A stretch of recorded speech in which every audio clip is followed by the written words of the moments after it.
your flag bearer has painted a grim picture of the country's economic outlook. And you say that you are the savior of the economy. Now, by the time, if you are elected into office, by the time you take office, by then Ghana's external debt restructuring would have elapsed. You would then be servicing a lot of loans. How then do you plan to create employment when you're servicing so much loans with your GDP? You see, I've said that it is not the full availability of money that determines the success of an economy. No. There are people who earn higher than you in the studio, but have been highly irresponsible. And today, you who earn even a mega salary, you live a very responsible and comfortable life than all those people. President Mahama developed this country in his first 4 years with only 44 billion. Yet, with 44 billion, he gave us Terminal 3. He gave us the KJTR market. He gave us Kotokraba market. He gave us Rich Hospital. He gave us the Bank Pukana Hospital, right? And many more. He developed the Circle Interchange, the Kaswa Interchange, and many more with just 44 billion. This current irresponsible and clueless government have borrowed over 780 billion in this country. They've added over 600 billion to our public debt, yet they cannot boast of anything. Yet they have full availability of money. Aside the debts they've taken, President Mahama left them $250 million in the sinking fund. President Mahama left them $250 million in the stabilization fund. He left them $270 million in the GIF, Ghana Infrastructural Investment Fund.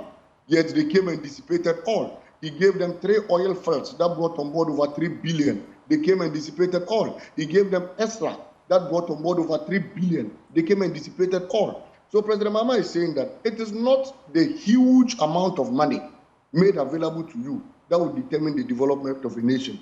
It takes a sensitive leader.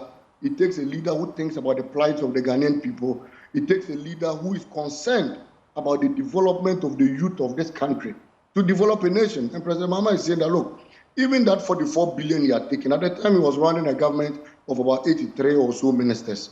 This time, he will not even take that much, but he will cut down the size of ministers he has in government. You know how much government of Ghana spends on one minister in this country? Government on a monthly basis spends over 100,000 Ghana cedis on just one minister, because we pay his salary, we give him allowances, we pay his fuel, his DSTV, his garden boy, everything.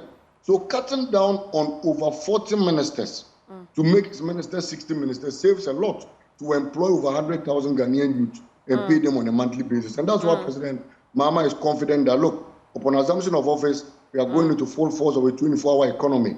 That policy is going to create sustainable jobs for the Ghanaian youth. It's going to boost development in this country. It's going to increase our growth rate through productivity in this country. And Ghana, in a very long time, is going to commence exporting, products in huge quantities. This 3-shift system is going to create way for over 1.8 million unemployed youth in this country to find space in the employment corridor and work to boost productivity in this country. That's why President Mahama is confident that women in this country need soft loans to start businesses in this country. And you in the studio, as I see that, look, you will be one of the people who should come for some of these soft loans to get a side business aside what you are doing on screen. And I will see the joy all over you because, look, it's President Mahama who provide that women's bank, create the opportunity for you to get a loan and start a little business on the side.